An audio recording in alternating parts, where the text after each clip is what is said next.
Güneşte öpeydi yanaklarını, benim dodağımla o yavaş yavaş.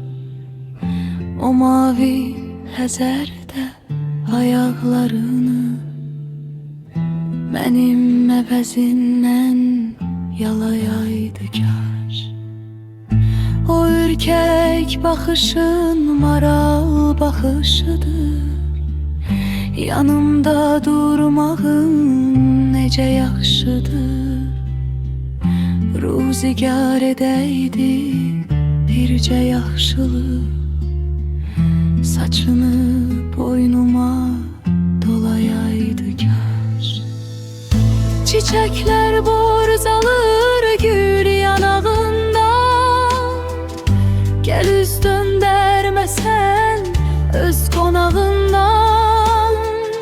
Fələ ilham alıb sevgi çağından, bəxtini, bəxtimi çalayaydı kaş.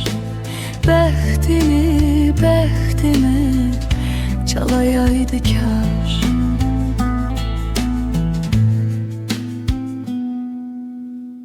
Leyli tek başını belaya salsa, bir mecnun misalı aşığı kalsa, bir zaman eşkimiz sönesi olsa, odunu gözüme çalayaydı kaş. Hüseyin bir şirin cana kıymadı, sevgiden doymadı, yardan doymadı. Ağlamak istedi, felek koymadı. Aşığı dalınca ağlayaydı kaş. Çiçekler borzalır gül yanağından, gel üz döndərməsən öz qonağından.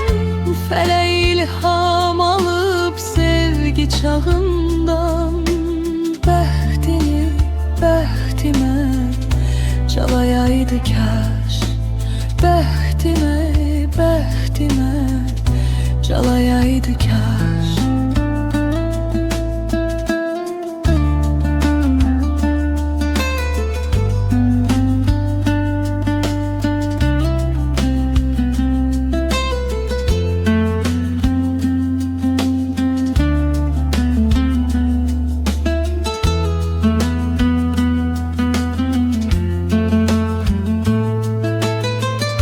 Çiçekler borzalır gül yanağından, gel üz döndərməsən öz qonağından.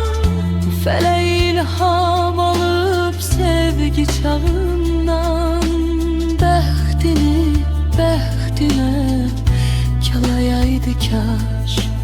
Bəxtini, bəxtinə çalayaydı kaş.